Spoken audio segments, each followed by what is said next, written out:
శ్రేయే రంగపతిం తుంగశేషపర్యంకశాయినం శనైరున్నిద్రనేత్రాబ్జ ప్రణీతాశేషచేతనం అప్రాకృతే దివ్యధామ్ని శ్రీమాతృపరిసేవితం పుండరీకాయతదృశం సంశ్రయేధి విదీప్తయే తత్వేన యశ్చిదచిదీశ్వర తత్స్వభావ భోగాపవర్గతదుపాయగతీరుదారః సందర్శయన్ నిరమిమీత పురాణరత్నం తస్మై నమో మునివరాయ పరాశరాయ. మైత్రేయుడు పరాశర మహర్షి యొక్క సన్నిధికి వచ్చి, మహానుభావ, నీ నుంచి నేను చతుర్వేదములు సాంగంగా ఉపాంగంగా అధ్యయనం చేశాను. వేదోఖిలో ధర్మమూలం అన్నారు కనుక వేద ప్రతిపాద్యమైన ధర్మాన్ని నిరూపించేటువంటి స్మృతులు, ధర్మశాస్త్రాలు ఇవన్నీ కూడా నీ ద్వారానే నేను అధికరించడం జరిగింది. అయినప్పటికీ ఇంకా నాకు తెలుసుకోవాల్సిన విషయములు చాలా ఉన్నట్టుగా అనిపిస్తోందయ్యా. మనస్సులో ఏదో కొంత వెలితి కనిపిస్తున్నది. అందువల్ల నేను పరిపూర్ణుడను, వేదాలు చదువుకున్నాను, అంగములు చదువుకున్నాను, ఉపాంగములు చదువుకున్నాను, ధర్మశాస్త్రములు చదువుకున్నాను కనుక నేను సర్వజ్ఞుణ్ణయినాను అని అనడానికి అవకాశం లేదు. నాకు తెలియని చాలా విషయములు ఇంకా ఉన్నవి అన్న విషయాన్ని నేను గుర్తించానయ్యా. అందువల్ల నాకు కొన్ని సందేహములు ఉన్నాయి. ఆ సందేహములు నేను ప్రశ్నిస్తాను, వాటికి సమాధానం చెప్పవలసింది అన్నారు. సాధారణంగా లోకంలో మనం వెనక చెప్పుకున్న మాట అయినప్పటికీ, ఎవడైతే ఇంకా నా జీవితంలో ఇంకా నేను చదువుకోవాల్సింది లేదు అని అనుకుంటాడో వాడు తన నెత్తి మీద తానే ఒక మేకు కొట్టుకుంటున్నాడు అన్నమాట. ఇంకా వాడు పెరగడు. ఎవడైతే నా జీవితంలో ఇంకా ఉన్నది తెలుసుకోవాల్సింది, అనంతమైన విశ్వాంతర, ఏ సైంటిస్ట్ అయినా మీరు గదిలిస్తే, ఎవరి మీరు సైంటిస్టులకు మీరు చేసిన పరిశోధన ఫలములలో మీరు పొందింది ఎంత అంటే మహాసముద్రంలో ఒక బిందువు కూడా కాదు, ఇంకా కణభూతమైన అంశం నేను తెలుసుకున్నాను తప్ప అంతకంటే మాకు ఇంకా దాన్ని చేయాలి. దీన్ని టోటల్గా ఎక్స్ప్లోర్ చేయడం అనేది ఎవరికి సాధ్యం కాదు. ఈ సృష్టిలో ఉండే పదార్థమును ఎవరు కూడా పరిపూర్ణంగా మేము తెలుసుకున్నామంటే అది సాధ్యమైన విషయం కాదు. అలాగే ఈ సృష్టిలో మనకు భగవంతుడు అనుగ్రహించినటువంటి విజ్ఞాన రాశిలో ఏ కొంతో మన జీవితంలో, మనకు పరిమితమైనటువంటి జీవితంలో మనం అర్థం చేసుకునే ప్రయత్నం చేస్తాము. ఆ ప్రయత్నంలో కూడా కొంత భాగమే మన సాఫల్యాన్ని పొందుతాం తప్ప ఎవరికి కూడా ఇది తత్రీశ్వర సర్వజ్ఞ అని చెబుతారు నైయాయికులు. ఒక్క పరమాత్మ మాత్రమే సర్వజ్ఞుడు, మిగిలిన వారంతా కూడా కించిజ్ఞులే. మాకు ముద్రారాక్షసంలో ఒక నాటకం ఉన్నది. దాన్ని విశాఖదత్తుడని చాలా అద్భుతమైనటువంటి నాటకం రాశాడు. చాణక్యుడు చాలా తెలియగలిగినటువంటి వాడు. అనేక మంది ప్రణిధులంటే గూఢచారులను ఏర్పాటు చేసి ఆనాడు గుప్త రాజ్యాన్ని తాను చాలా సురక్షితంగా ఉండేట్టుగా ప్రయత్నం చేశాడు. ఒక రోజున ఒక శిష్యుడు వచ్చి ఆచార్యాయతే కించిత్ ఉపదేష్టమిచ్చామి అన్నాడు. వాడు, మీ గురుగారు కొంచెం ఉపదేశించాలనుకుంటున్నాను అన్నాడు. అనేటప్పటికల్లా అక్కడ ఉంటారు కదా గురువుగారు కుటీరం దగ్గర పక్కన ఉంటారు, శిష్యులు ఉంటారు. వాడు ఒడు పండింది. మా గురువుగారికి కిం ఆచార్యాయ ఉపదేశం ఇచ్చేసి మా గురువుగారికి నువ్వు ఉపదేశిస్తావా అంటే ఉపదేశించాలి అన్నాడు. అంటే సరే, వాడు కొంచెం వివాదపడుతుంటే నహి సర్వం జానాతి, ప్రతి ఒక్కడికి అన్నీ తెలుసునటానికి ఏం వీలేదయా, కించిత్ ఆచార్య జానాతి అహం కించిత్ జానామి, మీ గురువుగారికి కొన్ని తెలుసును, నాకు కొన్ని తెలుసును అన్నాడు. ఇలా వివాదపడుతుంటే గురువుగారు వచ్చి, ఒరే వాడిని లోపలికి వాడితో ఎందుకు అనవసరంగా వివాదపడతావు, నాకు తెలియని విషయాలు కొన్ని ఉన్నాయి, అవి తెలుసుకోవాల్సిన అవసరం ఉంది, వాడు లోపలికి రావాలంట. అంటే మనకి ఈ సంవాదం ద్వారా మనకి ఏం తెలుస్తుంది? అందరికీ అన్నీ తెలియవు, కొందరికి కొన్ని తెలుస్తాయి. ఏది తెలిసినదో దాన్ని కన్సాలిడేట్ చేసుకుని తెలియని దానిని ఒక మెట్టు ఎక్కి ఆ మెట్టు మీద పాదమును దృఢంగా పెట్టుకుని పై మెట్టు మీద ఎక్కడానికి ప్రయత్నం చేస్తాడు వివేకవంతుడైన. అమాంతంగా పైకి దూకడము, పైకి ఎక్కడటానికి ప్రయత్నం చేయటము వ్యర్థమే. ఎందుకంటే స్వరూపం మళ్ళీ ఇంకోసారి పైకి వెళ్ళే అవకాశమే ఉండదు. కింద కూర్చోవటము అవివేకమే. మనం ఎక్కడున్నామండి, నిన్నెక్కడ ఉన్నామో ఇవాళ కూడా అక్కడే ఉన్నామంటే అది ప్రయోజనం లేదు. ఇప్పుడు ఎక్కడ ఆకాశంలో ఎగురుతున్నామన్న ప్రయోజనం లేదు. ఒక క్రమమైన పద్ధతిలో మనం విజ్ఞానాన్ని పెంచుకోవలసి ఉంటుంది. అందువల్ల పాపం ఆయన మైత్రేయుడు నిన్న చెప్పుకున్నాం, ఒక తండ్రి గారికి ఆస్తి ఉంటే దానికి వారసత్వం కాదు, ఔరసత్వం అనుకోండి, అది వారసత్వం అయిపోయింది. అది ఈ ఔరసత్వం ఎవరికి వస్తుంది? కొడుకులకే కదా, బిడ్డలకే కదా, వాళ్ళు ఇమీడియట్ సక్సెసర్స్ వాళ్ళే, అందువల్ల వాళ్ళు ఆశిస్తారు. అలాగే ఒక ఆచార్యుని దగ్గర ఉండేటువంటి విజ్ఞానాన్ని ఆశించే వాళ్ళు ఎవరు? ఆయన దగ్గర ఉండే శిష్యులే. అందులో ప్రీతిపాత్రమైనటువంటి శిష్యుడు పాపం వ్యాస మహర్షి గారు, వారికి ఏదో మరి సర్వజ్ఞుడు అనే భావన ఏమైనా ఉందేమో లేదు కానీ కొంత చదువుకున్నాడు. ఆయన ద్వారా ఆయన ఇండిపెండెంట్గా ఒక ఇన్స్టిట్యూట్ పెట్టేసేసి మొత్తం ప్రచారం ప్రారంభించేశాడు. ఆయనతోటే చదువుకున్నవాడు సహాధ్యాయుడైనప్పటికీ మైత్రేయుడు ఇంకా గురువుగారి దగ్గర కూర్చున్నాడు. కూర్చుని, అయ్యా అది తెలియలేదండి, ఇది తెలియలేదండి, అది తెలియలేదండి, అయ్యా మహాప్రభు తమరు ఏదో ఉపదేశం చేస్తే మాకు బాగుంటుంది అని చెప్పి ఆయన ప్రార్థన చేశాడు. చెప్పి తన యోగ్యతను కూడా ముందు చెప్పాడు. ఎందువల్లంటే ఎక్కడికన్నా వెళ్ళేటప్పుడు ముందు తన తాలూకు అధికారం చెప్పాలి. మేము చదువుకున్నామండి, మాకు ఇది కావాలండి అని చెప్పాలి. అందుకని మనం ఏం చదువుకున్నామో మనకేం తెలిసిందో తెలియకపోతే ఆచార్యుల వారు మనకు ఉపదేశించడానికి తగినటువంటి మార్గం మనకు సుగమం కాదు. అందువల్ల ఇగో ఇవి చదువుకున్నాను, వేదాలు చదువుకున్నాను, అంగములు చదువుకున్నాను, ఉపాంగములు చదువుకున్నాను, స్మృతులు, ధర్మశాస్త్రాలు ఇవన్నీ చదువుకున్నాను. ఇవన్నీ నేను చదువుకున్నాను అన్నదానికి సాక్షి నువ్వే, ఎందుకంటే నీ దగ్గర నేను చదువుకున్నాను కనుక. అయినా నా కింద ఈ రకమైనటువంటి డౌట్స్ ఉన్నాయా, ఈ సందేహాలన్నీ ఉన్నాయి, నువ్వు తీర్చమన్నారు. నిన్న కొన్ని ప్రశ్నలు వేశారు, ఇవాళ చాలా అద్భుతమైన ప్రశ్న. ఎన్మయం చ జగత్ బ్రహ్మన్ యతశ్చయి తచ్చరాచరం. ఇది ఫండమెంటల్గా సైన్స్కి వేదాంతానికి రెంటికి కూడా ఒకటే ప్రశ్న. సైన్స్ యొక్క ఆవిర్భావము ఇక్కడి నుంచే ప్రారంభమవుతుంది. వేదాంతం యొక్క ఆవిర్భావం కూడా మనకు స్వామివారు ఇప్పుడు చెబుతారు. పైనుంచి ఎడ్సెండింగ్ డిసెండింగ్ రెండు రకాలు ఉన్నప్పటికీ పైనుంచి రావటం, కింద నుంచి వెళ్ళటం, అధిరోహణ క్రమం అవరోహణ క్రమం రెండు ఉన్నప్పటికీ కూడా ప్రాథమిక దశలో వేదాంతానికి కూడా ప్రిమిటివ్ స్టేజ్లో సృష్టి గురించినటువంటి ఆలోచన ప్రారంభం. కుత ఇయం విసృష్టి, ఇయం విసృష్టి కుత ఆబభూవ. అసలు వేదమే ఎక్కడి నుంచి ప్రారంభించింది? ఈ సృష్టి అంతా ఎక్కడి నుంచి వచ్చిందయ్యా? ఎన్మయంచ జగత్. ఎన్మయం ఉన్నప్పుడు రెండు రకాలు. ఒకటి, ఈ జగత్తు ఏ మూల ద్రవ్యమును వికారముగా చేసుకుని ఏర్పడింది, ఇందులో ప్రచురముగా ఉన్నటువంటి తత్వం ఏమిటి? ఒక వస్తువు మరొక వస్తువుల నుంచి పుట్టేటప్పుడు దాని యొక్క వికారంగా ఇది ఏర్పడుతుంది. ఈ వికారముగా ఏర్పడిన వస్తువులో లోపల ఉండి దానికి యోగ్యతను కలగజేసేది కూడా ఒక తత్వం, అంతర్గతమైన తత్వం ఉంటుంది. ఈ రెంటిని దృష్టిలో పెట్టుకున్నాడు. అసలు ఈ ప్రపంచం భౌతికంగా ఎలా తయారైంది, ఈ తయారైనటువంటి ప్రపంచం తాను నడక సాగించడం కోసం లోపల అంతర్గతంగా ప్రేరకమైనటువంటిది తత్వం ఏమన్నా ఉన్నదా? ఈ రెంటిని ప్రశ్నించడం కోసం ఎన్మయం జగత్ యద్వికారం యత్ ప్రచురం అని రెండు రకాలు కూడాను దృష్టిలో పెట్టుకుని ప్రశ్నించాడు. యతశ్చైతచ్చరాచరం. ఈ చరాచర జగత్తు ఎవరి నుంచి వచ్చింది? లీనమాసీద్యధ. ఇదే అపూర్వంగా ఇవాళే పుట్టిందా, లేక ఇదివరకే ఉండి మరుగునబడి ఉండి బయటపడిందా? ఇంగ్లీష్లో ఎమర్జెన్స్ అంటారు. ఎమర్జెన్స్ అంటే అర్థం ఏంటంటే ఎమర్జెన్సీ వచ్చింది కదా తర్వాత, ఆ ఎమర్జెన్సీ కాదు, ఇది ఎమర్జెన్స్ అంటే అభివ్యక్తి అని అర్థం.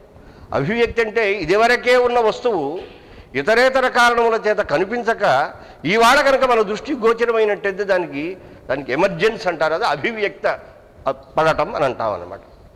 ఈ జగత్తు ఇది వరకు ఉందా? ఉంటే ఎక్కడో ఉండి ఉండాలి. ఇంత జగత్తు కూడాను ఇది ఎక్కడో లీనమై ఉండి ఉండాలి. ఎక్కడ లీనమై ఉన్నది?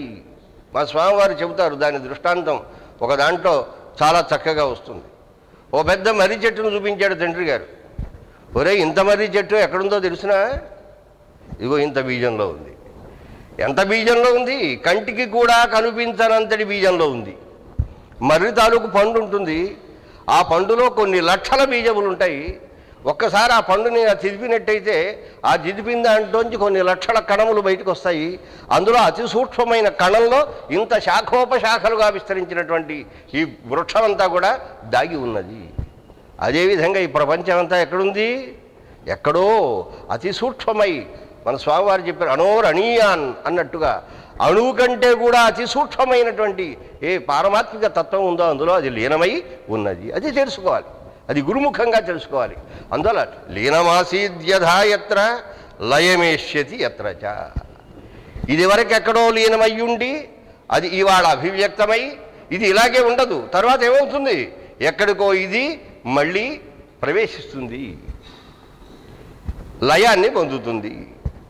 ఇది వరకు లీనమై ఉన్నది అభివ్యక్తమై మళ్ళీ తాను డిజల్యూషన్ పొందుతుంది, మళ్ళీ తిరిగి యథాపూర్వముగా లోపల ఎక్కడికో వెళ్ళి చేరిపోతుంది.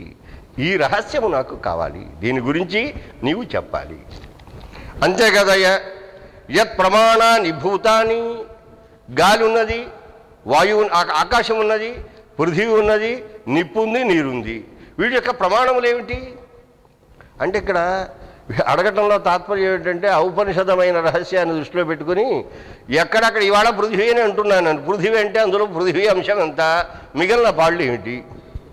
జలం అంటున్నాం, జలం అంటే జలం తాలూకు పార్టికల్స్ ఎన్ని ఉన్నాయి, మిగతా పార్టికల్స్ ఎన్ని ఉన్నాయి?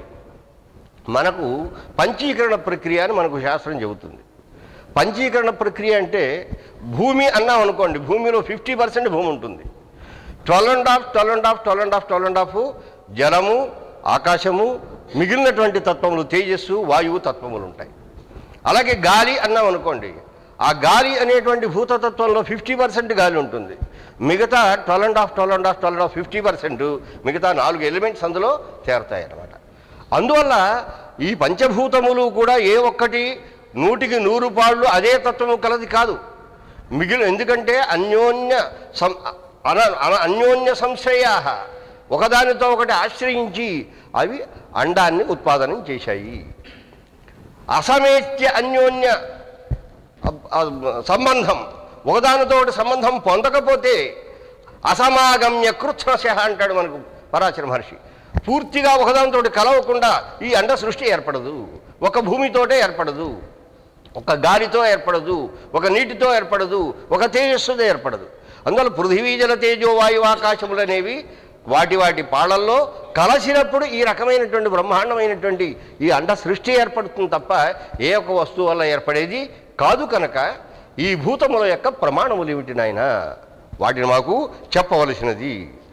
దేవతలంతా ఎలా వచ్చారు, మనుష్యులు ఎలా వచ్చారు, పశుపక్షాదులు ఎలా వచ్చారు, ఇవన్నీ మనం ఎప్పుడు ఏనాడు ఆలోచించడం లేదు కనుక బ్రతిపోతున్నాం. మనం హాయిగా ఉంది ప్రాణం. మనకి ఆలోచించడం ప్రారంభిస్తే మన బుర్ర నిలబడదు.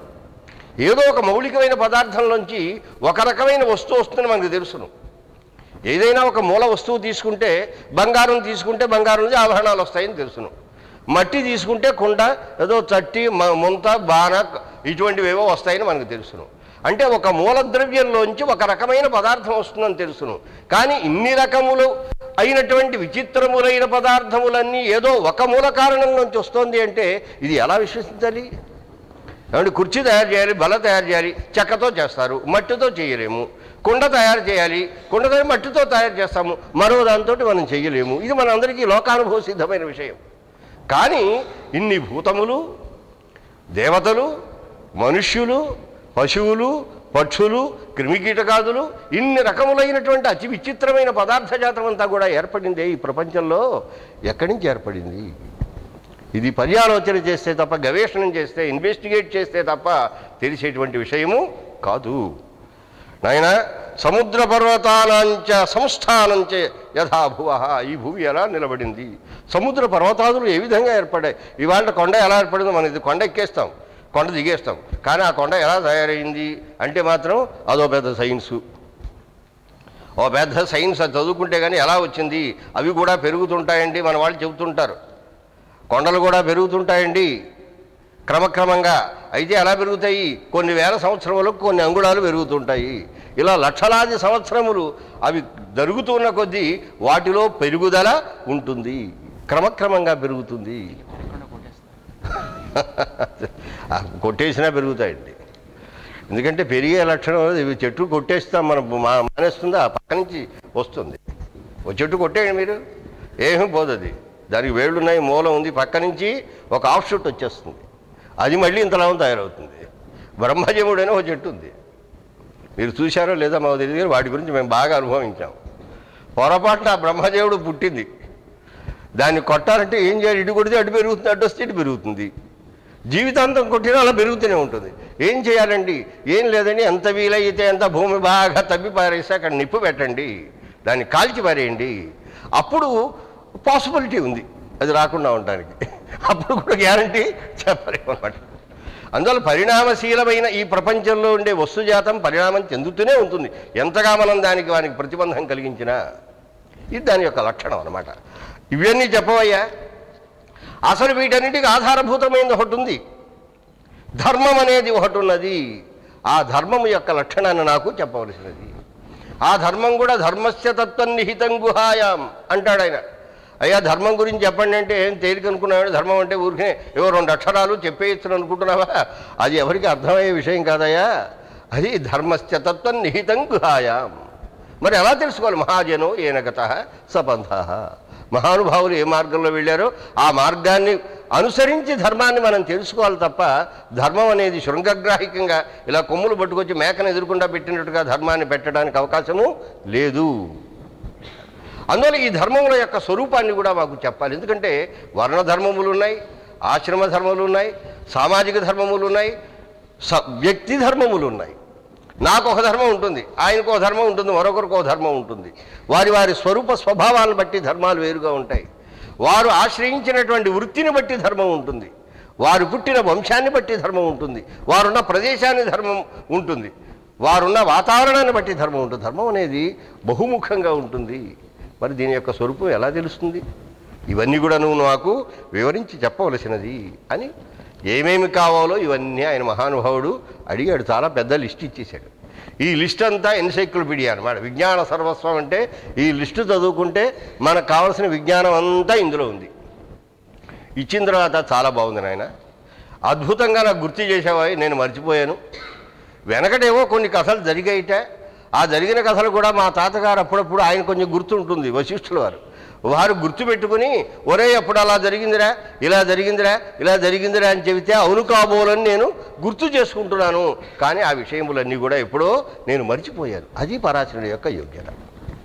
మనం చెప్పుకున్నాం వెనక ఏమన్నాం, ప్రతిక్షణము కూడా హరిస్మరణం చేతనే ఆయన గడిచింది తప్ప లౌకికమైన విషయముల ఎందు ఎంత మాత్రం బుద్ధి ఆయన ప్రవర్తించనే యావంతో హి క్షణాజాతా హరిస్మృత్యైవ అన్నట్టుగా శ్రీహరిస్మరణము చేతనే ప్రతిక్షణము తన జీవితంలో ఖర్చు పెట్టాడు. అందువల్ల లౌకికమైన విషయములు ఆయన బుద్ధిలో ఎప్పుడు కూడా ఉండనే ఉండవు. అందుకే ఆశ్చర్యంగా ఉంటుంది. తను చేసిన పని తనకే గుర్తులేదు. ఇదిగో ఇలా చేశాంటయ్యా, మా తాతగారు నాకు గుర్తు చేశారు అంటాడు ఆయన. నువ్వు బాగా గుర్తు చేసావు నాయన, ఒకప్పుడు మా తాతగారు ఇలా చెప్పారు, ఇదిగో ఇలా ఇలా జరిగిందని. ఏం జరిగింది అంటే ఈయన ఒక యజ్ఞం చేశాడు. ఏమిటా యజ్ఞం అంటే రాక్షస యజ్ఞం చేశాడు. ఎందుకు చేయవలసి వచ్చింది? తన తండ్రి అయినటువంటి శక్తి అనేటువంటి ఆయన్ని విశ్వామిత్రుడు ఒక రాక్షస సృష్టి చేసి సంహరించాడు.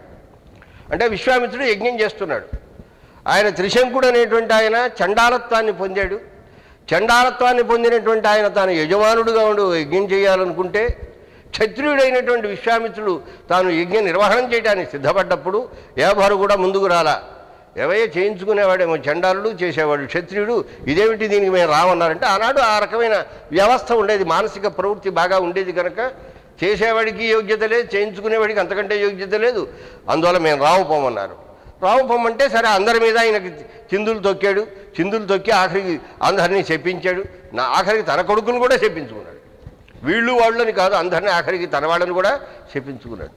ఈ చెప్పించుకున్నటువంటి దశలో ఈ వశిష్ఠుని యొక్క కుమారుడు శక్తి ఆ శక్తి దగ్గరకు వచ్చి వాళ్ళ దగ్గరకు వచ్చి ఏమయ్యా వీరందరూ కూడా నాకు సహకారం చేయాలి అని అంటే, మా నాన్న తిరస్కరించినటువంటి వ్యక్తిని అతని విషయంలో నువ్వు చేసేటువంటి ప్రయత్నాన్ని మేము సపోర్ట్ చేస్తావు, నువ్వు ఎలా అనుకున్నావయ్యా అని కొంచెం ఎక్కువగా మాట్లాడాడు. అసలే సులభక్రోహరుడు, ఆయన ముక్కు మీద కోపం ఉంటుంది, అందులో అహంకారం బాంచి ఎంత ఉండాలో అంతా ఉంది.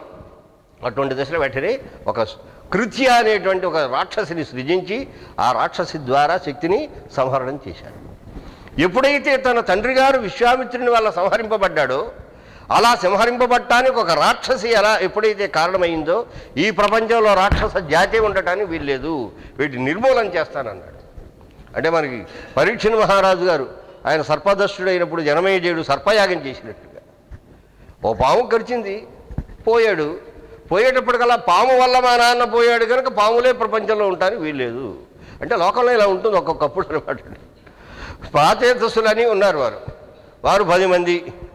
వాళ్ళంతా కూడా వాళ్ళ నాన్నగారు బుద్ధిగా చెప్పి వాళ్ళకి సంస్కారాన్ని కలిగి ఒరే ప్రజా సృష్టి చేయండిరా, మా తాతగారు మా తండ్రి గారి యొక్క ఆజ్ఞ ఇలా ఉన్నది, మేమంతా కూడా ప్రజా సృష్టిలో మేము ప్రవర్తిస్తున్నాము, నాయన మీరు కూడా ప్రజా సృష్టి చేయండి అని అంటే ప్రజా సృష్టి సంగతి అలా పెట్టి వెళ్ళి ఎక్కడో కూర్చుని ఎవరికి కనిపించిన నీళ్లలో కూర్చుని 1000 సంవత్సరాలు తపస్సు చేయడం ప్రారంభించారు వాడు. అంటే చెప్పింది ఒకటి, చేసింది ఒకటి. ఇలా చేస్తే 2 పనులు ఉన్నాయి. క్షత్రియుడైనటువంటి వాడు తపస్సు చేసుకునేటట్టయితే ఈ రాజ్య పరిపాలన బాధ్యత ఎవరికన్నా అప్పచెప్పాలి, సమాజ రక్షణ బాధ్యత ఒకరికి అప్పచెప్పాలి. అప్పచెప్పి తాను వెళ్ళి తపస్సు చేసుకోవాలి. అందుకే రాజులు ఉత్తరాధికారులు అంటుంటారు. ఎప్పుడైనా తురియాశ్రమంలోకో ఏదో లేదా తృతీయాశ్రమంలోకో వెళ్ళాలనుకుంటూ వానప్రస్థంలోకో యతి ధర్మాన్ని తాము స్వీకరించాలనుకున్నప్పుడు ఉత్తరాధికారులుగా తమ యొక్క బాధ్యతను స్వీకరించే వాడిని ఒకరిని చూసుకుని వాడికి ఆ రాజ్యం ఇచ్చి, ఒరే నాన్న జాగ్రత్తగా చూసుకోరా నాయన అని అప్పుడు వాళ్ళు వెళ్ళేవారు, తపస్సు చేసుకోవడానికి వెళ్ళేవారు. వీళ్ళు ఆ పని చేయలే. నాన్నగారు చెప్పినట్టుగా ప్రజా సర్జనంలోనూ ప్రవర్తించలేదు, ప్రజా పాలనము చేయలేదు. వెళ్ళి ముక్కు మూసుకుని నీళ్లలో కూర్చున్నారు వాడు 1000 సంవత్సరాలు. వాళ్ళు అక్కడ కూర్చుంటే బాహ్య ప్రపంచం ఊరుకుంటుందా? అడవులన్నీ నగరాల్లోకి వెళ్ళిపోయినాయి, నగరాలన్నీ కూడా అడవులు అయిపోయినాయి. అంటే ఏమిటైంది? నగరాల్లో ఉండేటువంటి వాళ్ళకి ఆఖరికి అరాచక స్థితి అంటారట. తతః మాత్స్యన్యాయ ప్రవర్తతే అంటారు రామాయణంలో కూడా. భరతుడి దగ్గరికి వచ్చి వాడు వశిష్ఠుడు గారు చెబుతూ, అయ్యా రాజు లేకుండా కనుకుంటే కాన్స్టిట్యూషనల్ గ్యాప్ వస్తుందయ్యా, కాన్స్టిట్యూషనల్ గ్యాప్ రాకూడదు అంటే అర్థమైంది. ఒక ప్రెసిడెంట్ గారు ఏదో ప్రైమ్ మినిస్టర్ గారు మన పరిస్థితిని బట్టి ప్రైమ్ మినిస్టర్ అనుకోండి, హైయెస్ట్ అథారిటీ ఆయన పరిపాలకుడు కనుక ఏ కారణం చేతనైనా మనకు వచ్చి వారు పోయే స్థితి వస్తే వెంటనే గ్యాప్ రాకూడదు, ఇమీడియట్గా ఉన్నవాడిని తీసుకొచ్చి ఆ స్థానంలో కూర్చోబెట్టాలి. కొంత గ్యాప్ ఉంటుంది, ఏదో ఇన్ని రోజుల వరకు ఉంటుంది. అది దాటిన తర్వాత మాత్రం అరాచక స్థితి వస్తే అది మాత్స్యన్యాయ ప్రవర్తతే. పెద్ద చేప చిన్న చేపను మింగటం అనేటువంటి స్థితి ఎలాగైతే ఉందో బలవంతుడు బలహీనుణ్ణి నిగ్రహించేటువంటి స్థితి ఏర్పడుతుంది. అటువంటి స్థితి వచ్చినప్పుడు ఏం చేయవలసి వస్తుంది అంటే వెంటనే రాజనియమనం చేయాలి. వీళ్ళు ఆ పని చేయలే. వీళ్ళు చేయకపోయేటప్పటికల్లాను అరణ్యాలు పెరిగిపోయినాయి. పెరిగిపోతే వీళ్ళు కొంతకాలం అయిన తర్వాత వెలుపులకు వచ్చారు. వెలుపులకు వచ్చి చూచేటప్పటికల్లా నగరాలు లేవు, ఏమీ లేవు. నగరాల్లో పుల్లు తిరుగుతున్నాయి, ఈ అరణ్యాలు చూస్తే అసలు చొరరానివిగా ఉన్నాయి. భయంకరమైన వృక్షాలు లతలు పెరిగిపోయి ఉన్నాయి. వాళ్ళకప్పుడు క్రోధం వచ్చింది. క్రోధం వచ్చి ఈ వనముల వల్ల సామాజిక వ్యవస్థ పాడైపోయింది కనుక ఈ వనములు దహించి పారేస్తామన్నారు. ఒక్కసారి కాల్చి పారేశారు. అంటే మనిషికి కోపం వస్తే ఆ కోపానికి ఏదో కారణం ఉంటుంది. ఆ కారణం పట్టుకుని వాళ్ళంతా పోవాలి, మూలం అంతా పోవాలి. వాడెవడో మన కొట్టాడు, వాడెవడో మన చేశాడు, వాడు దుంప నాశనం చేస్తాడు. వాడి కొడుకుని ఇంకో కొడుకుడు వాడు మామగారిని, వాడి అత్తగారిని, వాడిని అందరిని పట్టుకుని నాశనం చేస్తాడు. ఇది క్రోధం యొక్క లక్షణం. అటువంటి క్రోధం పాపం ఈయనకి వచ్చిందట. ఎవరికి? పరాశరుడు వారికి వచ్చిందట. మా నాన్నని శక్తిని ఆయన ఆ రాక్షసుని ద్వారా సంహరించాడు కనుక రాక్షస జాతి లేకుండా చేస్తాను అని ఒక బ్రహ్మాండమైనటువంటి రాక్షస యజ్ఞం చేసి ప్రపంచంలో మంచి పెద్ద పెద్ద మీసాలు కలిగి పేరు ప్రతిష్టలు కలిగిన రాక్షసుల పేర్లన్నీ చదువుతూ స్వాహాకారాన్ని సంపుటీకరించి మంత్రాలు తోటి వాడి హవనం చేయడం ప్రారంభించారు. చేస్తే మహానుభావులంతా వచ్చి అందులో పడుతున్నారు. మొత్తం సగం జాతి అంతా రాక్షస జాతి అంతా పోయింది. పోతే ఇప్పుడు పులశ్చ బ్రహ్మ అని మహానుభావుడు, ఈ రాక్షస సంతతికంతటికి మూలమైన మహానుభావుడు ఆయన సాక్షాత్కరించి, ఏవయ్యా నీ కోపం వచ్చిందని చెప్పి ఇలా నువ్వు అన్యాయం చేస్తే ఈకోలాజికల్ బ్యాలెన్స్ పోతుందయ్యా. ఈకాలజీ అని ఒకటి ఉంది కదా, పర్యావరణ సమతౌల్యం అని విన్నారా మీరు ఎప్పుడన్నాను? పర్యావరణ సమతౌల్యం. ఈ సమతులత్వం కనుక పోతే ఉండదు, ఇలా కిందకు పోతుందన్నమాట. ఏమంటే ప్రపంచమంతా కూడా ఇలా మునిగిపోయింది, నీళ్ళలోకి వెళ్ళిందండి. ఎందుకంటే సమతౌల్యం పోతే పోతుంది. ఆ సమతౌల్యం పోయేటువంటి స్థితిని మనం తీసుకొస్తే తప్పకుండా ఈ భూమి ఏమైపోతుంది? నీళ్ళల్లో వెళ్ళిపోతుంది అనమాట. అంటే ప్రళయం రావడానికి వేరే ఏ కారణం కాదు, మన యొక్క ఆలోచన, మన యొక్క ప్రవృత్తియే దానికి కారణం అవుతుంది. అందువల్ల ఒక ఆయన కోపం వస్తేనేమో అడవులు తగలబెట్టాడా, మరొక ఆయన కోపం వస్తేనేమో పావులని చంపేశాట. మరి సరీసృపాలన్నీ పోతే ప్రాణికోటి సగం అది దానివల్ల బ్రతికేటువంటిది స్థితి లోకం ఉన్నప్పుడు అవి చంపేస్తాడా? మరొక ఆయన రాక్షసులను చంపేస్తాడా? రాక్షసులు అంటే ఎవరో తెలుసండి, అది ప్రొటెక్టివ్ ఫోర్స్. మనకు రామాయణంలో ఆ కథ వస్తుంది. బ్రహ్మగారు సృష్టి చేస్తారు. సృష్టి చేసినప్పుడు వాళ్ళు వచ్చారట బయటికి. వచ్చేటప్పటికల్లా ఏం చేస్తారయ్యా మీరు? వయం రక్షామహ అన్నారట. మేము రక్షిస్తామన్నారట. తస్మాత్ రాక్షసా బభూవు. మేము రక్షిస్తామన్నారు కనుక వాళ్ళు రాక్షసులు అయ్యారట. వాళ్ళ పని అయిపోయిన తర్వాత వెళ్ళండి అన్నారు. మీరు నిధులు నిక్షేపాలు వాటిని వీటిని కొండ గుహలు ఇవి వాటిని మీరు చక్కగా కాపలాగా అయింది. అందుకే మనకు వైకుంఠానికి కూడా ఇద్దరు ఉంటారు మహానుభావులు, జయ విజయులు, చండప్రచండులు. వీరంతా వాళ్ళు స్వభావత అంటే వాళ్ళకి జన్మను బట్టి వాళ్ళు రాక్షసులైన భగవద్ అనుగ్రహం చేత వాళ్ళు రక్షణ భారాన్ని వహించినటువంటి వాళ్ళు. ఇది రాక్షసుల యొక్క లక్షణం. మరొకరు పుట్టారు వెంటనే, మీరేం చేస్తారు? వయం జక్షామహ అంటే భక్షిస్తాము అన్నారట. అత యక్షాహ సంబభూ, మేము తినేస్తాం కనిపించింది అన్నారు కదా, సరే విరుచుకు తినండి అన్నారు. వారు యక్షులు అయ్యారట. రక్షిస్తామన్న వాళ్ళంతా రాక్షసులు అయ్యారయ్యా. అందులో రాక్షసుని చంపుతారంటే ఏమిటి? ఇలా చంపేస్తే ఆఖరికి ఈ భూమిని రక్షించేటువంటి వ్యవస్థే పాడైపోతుంది అని పులస్త్య బ్రహ్మ చెప్పి అప్పుడు ఆయన చాలా ఉపదేశం చేస్తాడు మహానుభావుడు. నాయన, క్రోధం అనేటువంటిది మన వశంలో ఉండాలి తప్ప మనం క్రోధ వశానికి పోకూడదు. ఆయన క్రోధస్య వశమే యువాన్ అని ప్రయోగిస్తాడు కాళిదాసు గారు. అది మన వాల్మీకి గారు. వాడు క్రోధానికి వశపడిపోయారండి. అంటే ఈయనేం చేయలేడు. క్రోధం వచ్చి మీద పడిపోతే ఇంకా చచ్చినట్టుగా దండం పెట్టి ఆ క్రోధం గారికి లొంగిపోతాడు. రాముడు అటువంటి వాడు. క్రోధం ఆహారయామాస, క్రోధాన్ని ఎక్కడో డిపాజిట్ చేసి పెట్టాడు. ఎలాగో డబ్బు పెట్టినాడు, ఇప్పుడు కావాలంటే ఇప్పుడు డ్రా చేస్తాడు. ఇవాళ క్రోధం కావాలి లేకపోతే కార్యక్రమం సాగదు అనుకుంటే కొంత లిటిల్ పార్ట్ ఆఫ్ క్రోధ అనమాట ఉన్నదాంట్లో కొంచెం తీసుకొచ్చి దాన్ని డ్రా చేసి దాన్ని శుభ్రంగా వినియోగించుకుంటాడు. క్రోధం ఆహారయామాస. మరి తేడా లేదు. క్రోధానికి వశపడటము, క్రోధాన్ని నిగ్రహించి ఉంచి దానిని వినియోగించడము, ఇది శ్రీరామచంద్రుడిలో మనకు కనిపిస్తుంది. అప్పుడు ఆయన ఆ పులస్త్య బ్రహ్మగారు ఆయన ప్రతిబోధనం చేసి, నాయన ఈ పని చేయొద్దోయ్ అని, మరి అయితే చెయ్యము, ఏమిటి మాకేమిటి వస్తుంది? ఏం లేదు, నీకు సర్వజ్ఞత వస్తుంది పొమ్మన్నాడు. సర్వ పురాణ వాంగ్మయం యొక్క స్ఫూర్తి నీకు కలుగుతుంది, నీవు పురాణ సంహిత కర్తవవుతావు నాయన అని ఆ పరాశర మహర్షిని అనుగ్రహించి ఆ పులస్త్య బ్రహ్మ చేస్తే, ఆ ఇచ్చినటువంటి ఆ పులస్త్య బ్రహ్మ ఇచ్చినటువంటి ఆ యోగ్యత వల్ల ఆ పరాశర మహర్షి పురాణ సంహితాకర్త అయ్యట. ఏమిటి పురాణ సంహితాకర్త ఏమిటి అంటే, వేద సంహితలు అన్నట్టుగా పురాణ సంహితలు. వేద సంహిత అంటే అనేక మంత్రముల యొక్క సముదాయములు, సూక్తములు ఉంటాయి, వాటి యొక్క సముదాయాన్ని సంహిత అంటాము. అలాగే అనేక పురాణముల యొక్క సముదాయానికి పురాణ సంహిత అని పేరు. అంటే ఇది వరకు పురాణాలన్నీ కలగాపులగంగా ఉండేవిట. ఈ కలగాపులగంగా ఉండేటువంటి పురాణములన్నింటినీ కూడా సంహితారూపంగా ఉంటే దాన్ని వెంగడింపు చేసి 18 పురాణములుగా సాత్విక, రాజస, తామస అని 6, 6, 6 మొత్తం 18 పురాణాలుగా దాన్ని వెంగడింపు చేసి విభజించినటువంటి యోగ్యత కొందరికి కలిగిందట. అటువంటి యోగ్యత నీకు కలుగుతుంది నాయన. నువ్వు వ్యాసత్వాన్ని పొందుతావు. నువ్వు పరాశరుడు అయినా నువ్వు వేద వ్యాసత్వాన్ని నువ్వు పొందుతావు, పురాణ సంహిత ద్రష్టమవుతావు అని అనుగ్రహించడం జరిగింది. ఆ అనుగ్రహించినటువంటి విజ్ఞానం వల్ల ఈ విష్ణు పురాణం అనేటువంటిది ఆయన నెమ్మదిగా ప్రారంభం చేశారు. చేసి వారు అడిగి మైత్రేయుడు అడిగిన ప్రశ్నకు చక్కగా ఆయన సమాధానాలు చెబుతున్నారట. ఏం చెబుతున్నారో మనం తెలుసుకునే ప్రయత్నం చేద్దాం. జై శ్రీమన్నారాయణ.